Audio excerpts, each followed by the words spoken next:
Bismillahirrahmanirrahim. Welcome students. Today we will start new chapter dynamics. In this chapter we will study the motion of object and the reason or cause of its motion. Starting off, we will get familiar with the terms force, momentum and inertia. So in previous classes you might have read about force.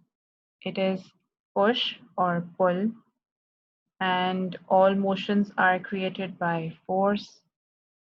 And you have also learned that forces are exerted by one object on another. Refining the definition of force, a force moves or tends to move, stops or tends to stop the motion of a body.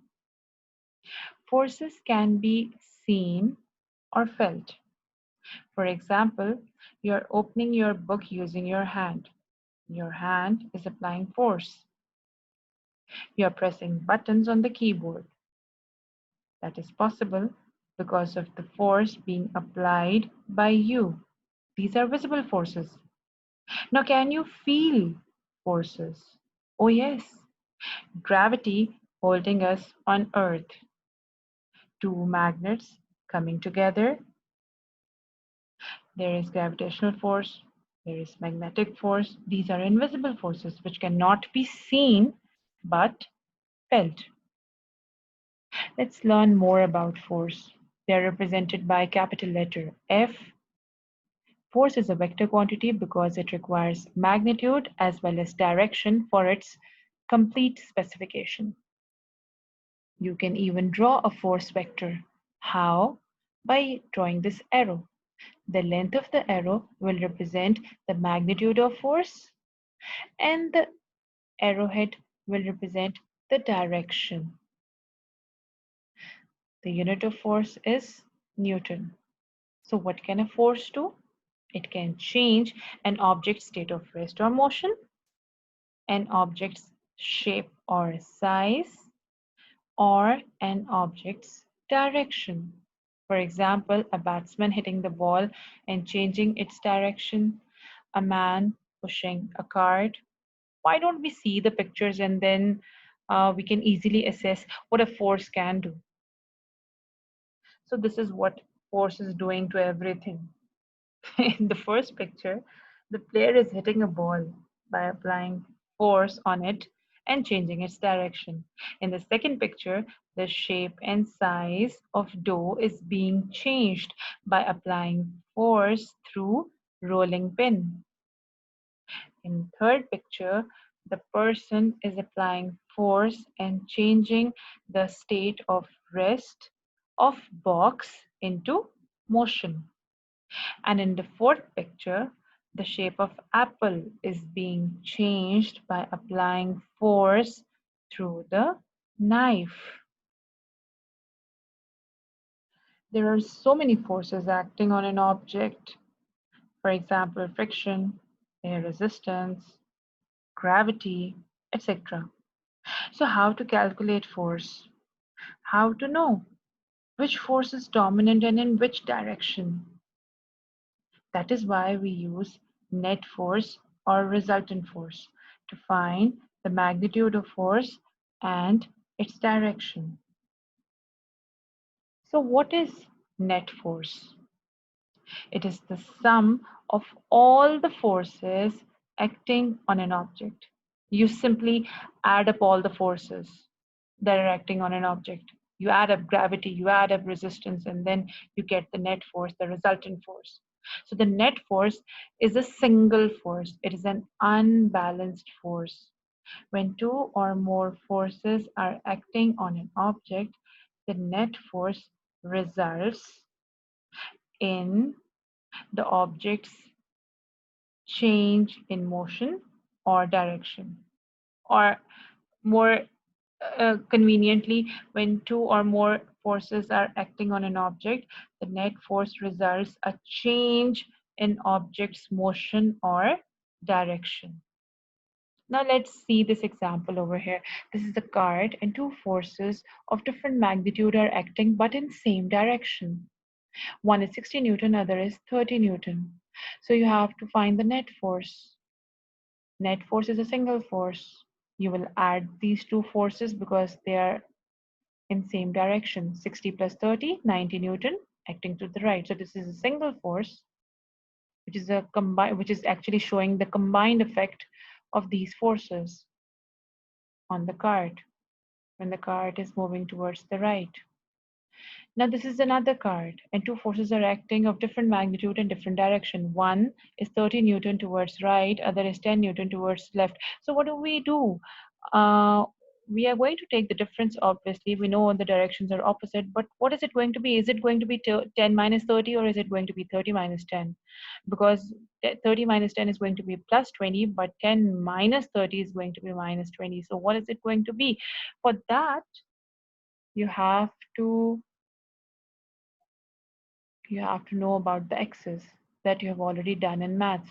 This is plus x axis, this is negative x axis, this is plus y axis or positive y axis, and this is negative y axis.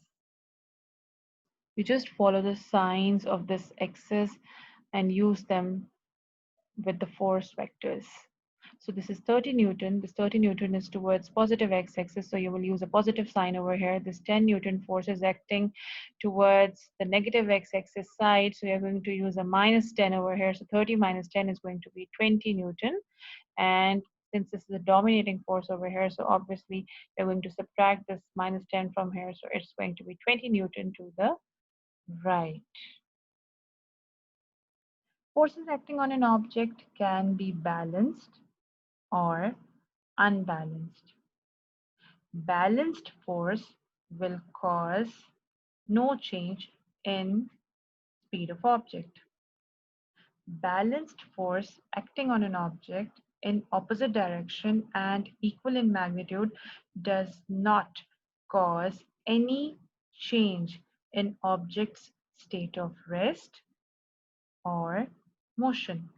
That is, in simple terms, an object at rest will remain at rest and an object in motion will continue its motion with uniform speed in a straight line.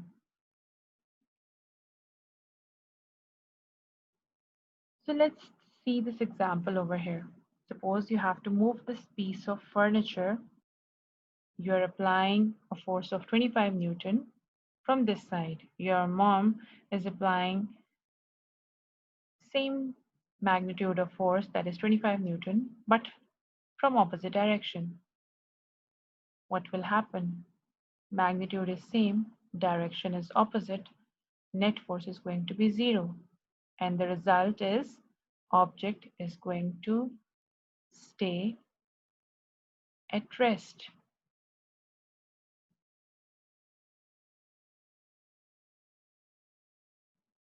Over here, since we know balanced forces cause no change in speed of object, the object continues its motion with uniform speed. That is, it neither speeds up or slows down. So in the first picture, the downward force of gravity is equal to the lifting force of air under the wings of an aircraft, resulting in the aircraft moving with uniform speed. The ship is floating on water. The forces are balanced. Gravity is pulling the ship downward, but water is applying the force in upward direction on the ship. Both forces are balanced. That is why the ship will continue to move with uniform speed in a straight line.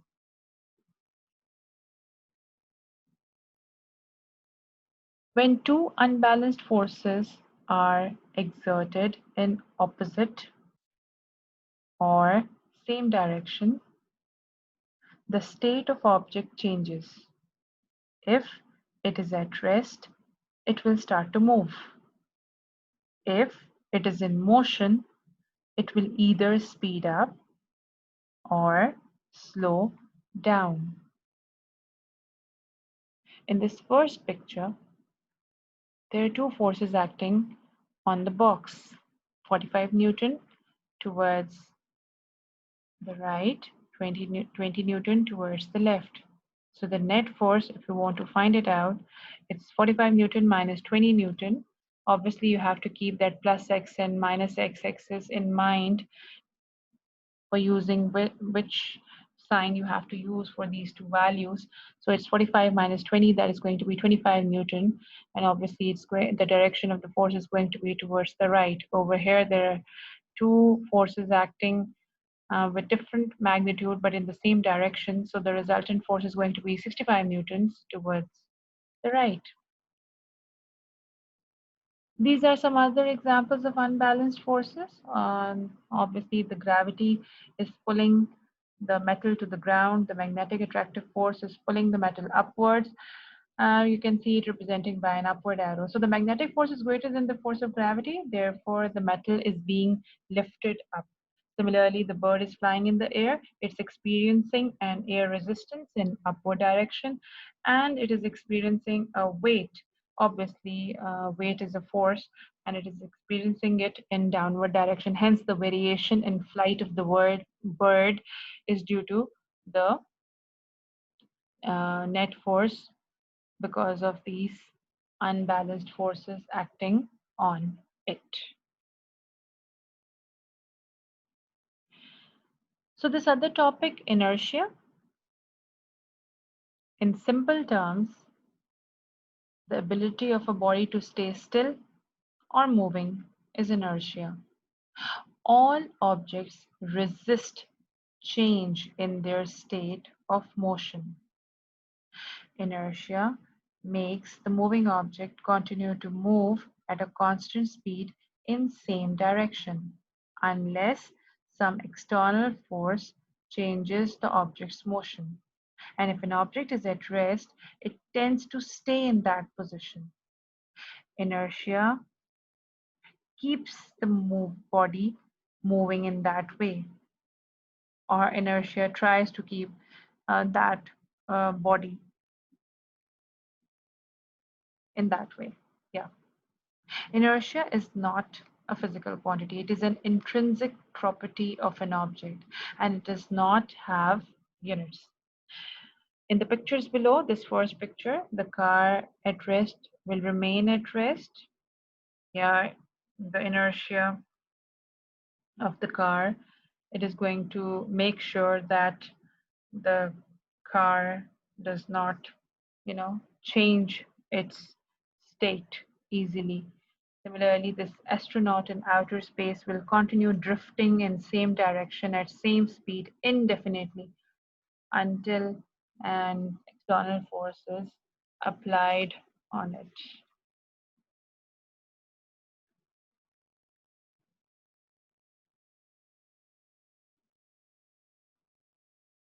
So inertia depends upon the mass of a body. Mass is the quantity of matter contained in a body.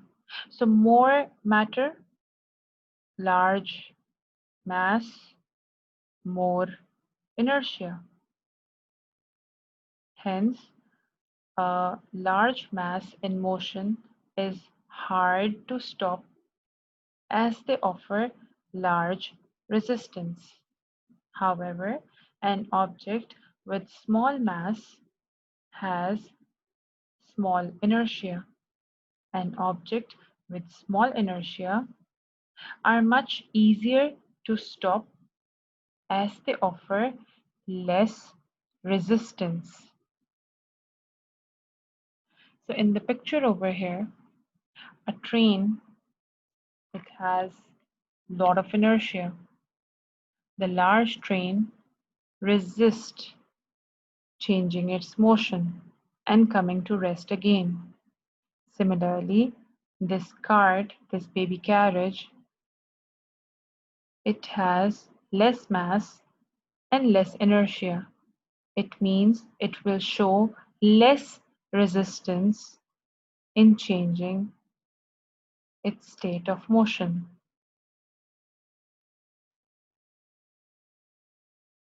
So this example over here, I did find this example very easy and interesting. I did find it on the net. I hope you will also get a clear concept of inertia. An elephant has more inertia than a human, which means it's harder to change an elephant's motion than a human's motion. So a checkpoint, car or truck, which will have greater inertia? Obviously, truck, it is going to have greater inertia because it has large mass, and large mass, large inertia, large resistance, and harder will be for us to stop the truck.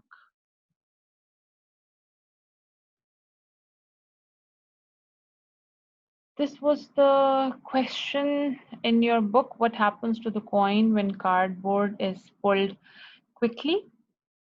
When you pull a cardboard quickly, you can see in the first picture, you take a glass, you put a piece of cardboard, and you put a coin on it.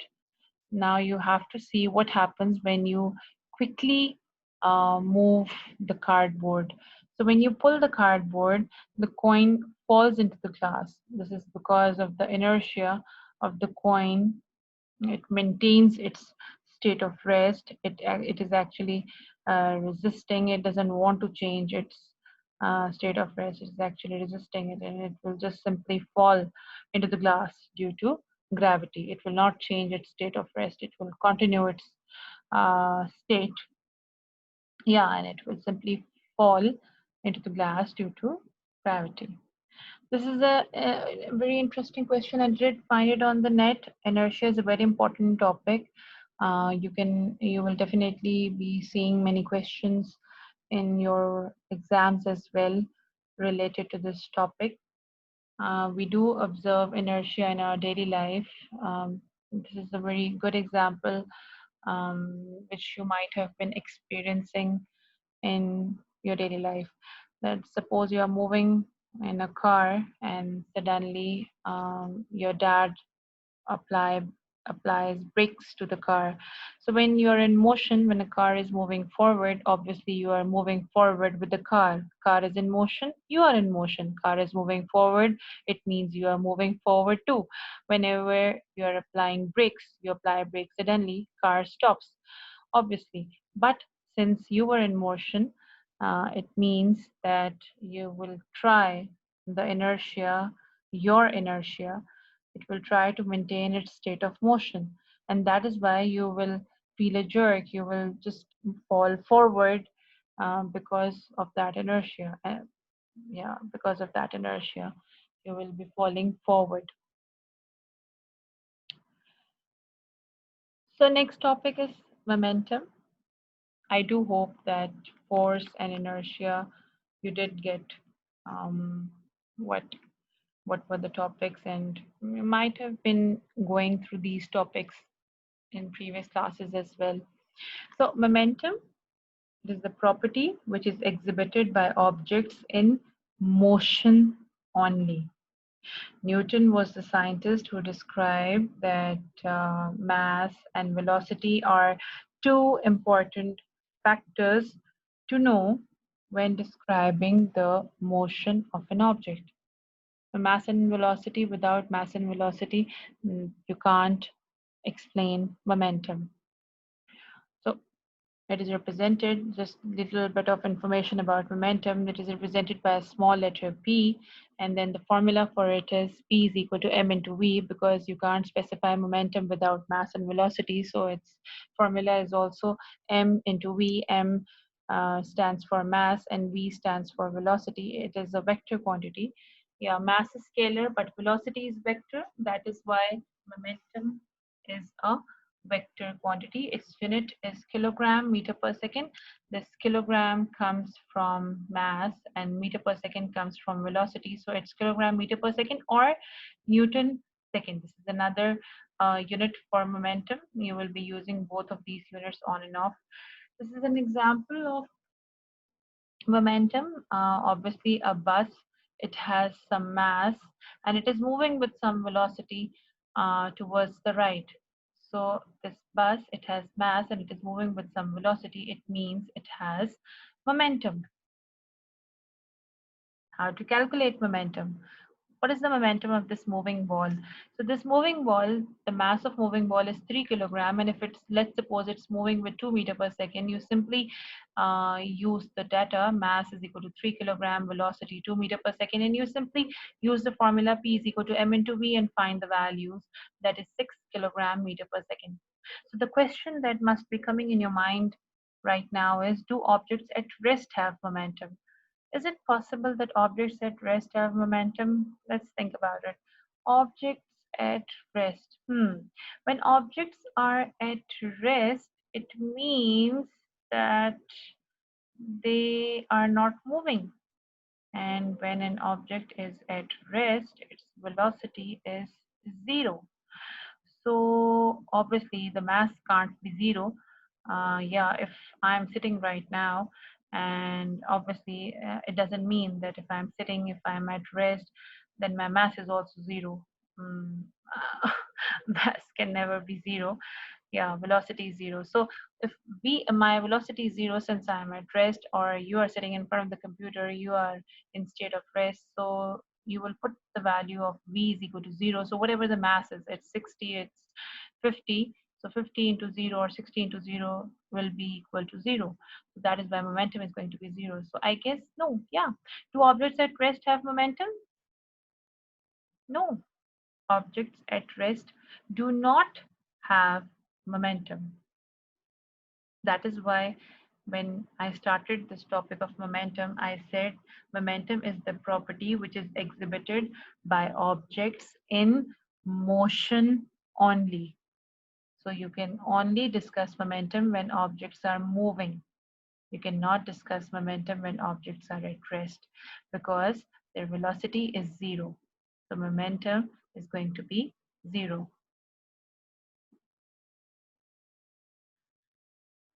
Now, let's suppose there are there's a race track and there are many race cars, and let's suppose they have, all the race cars have the same mass, but their velocity is different. So what if the objects have same mass? What is their momentum going to be? This is the question that we have in our mind. So let's say this red race car over here, both the race cars, this red and the white, they both have a mass of 20 kilogram, but this red race car is moving with a velocity of 20 meter per second. It's moving ahead, and this white race car is moving with a velocity of 5 meter per second. So when you find the momentum, 20 into 20, it's 400 Newton second for this red car, and it's 100 Newton second for this white car. Obviously, this value is greater, so we are going to say yes, the red racing car has more momentum as compared to the white racing car. So yes, if the object has same mass, if we are doing the comparison, both the objects are having the same mass, so we will look at the velocity. If the velocity is greater, then the momentum is going to be greater, and if the velocity is less, obviously momentum is going to be less. You have to do the comparison then on the basis of velocity. Now let's see if the masses are different but velocities are same. What is the momentum going to be? Now there is a bike and a car. Both are moving with the same velocity, that is 20 meter per second, but the mass of the car is 20 and the bike is 10. Now let's calculate the momentum. B is equal to m into v. We are going to solve it. For car, the momentum is 400 Newton second. For the bike, the momentum is 200 Newton second. It means the car has more momentum as compared to bike. Now a checkpoint. Which has more momentum, a car or a truck? Obviously from the picture you can see a truck has more momentum because it has more mass, and obviously it is moving with more velocity. That is why it has more momentum. Can different objects have the same momentum? If you can see over here, this ball over here has the mass of 3 kg, and it is moving with a velocity of 2 meter per second. The other object, the other ball, has a mass of 2 kg and it is moving with a velocity of 3 meter per second. When you calculate the momentum in each case, over here it's also 6 kilogram meter per second, over here it's also 6 kilogram meter per second. So yes, objects moving having different masses and different velocities can have the same momentum. This is actually called law of conservation of momentum, which we will be doing in obviously you will be discussing law of conservation of momentum in few lectures ahead. In the next classes, we will be discussing this topic as well. This was the question. These are the questions that are in the start of this topic of momentum.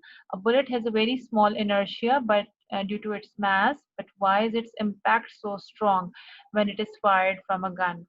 So yes, bullet has a small inertia, it has small mass, but since it has high velocity, it has large momentum. That is why its impact is so strong. Similarly, an impact of loaded truck on a body coming in its way is very large even when it is moving slowly. Why? It is because of inertia. The loaded truck has large inertia, and due to which its momentum is going to be large, and hence it will have a greater impact on the object in its way. So the summary of today's lecture: the force is push or pull, it moves or tends to move, stops or tends to stop the motion of a body. Inertia is the intrinsic property. It is basically the resistance that an object shows in changing its state of rest or its state of motion.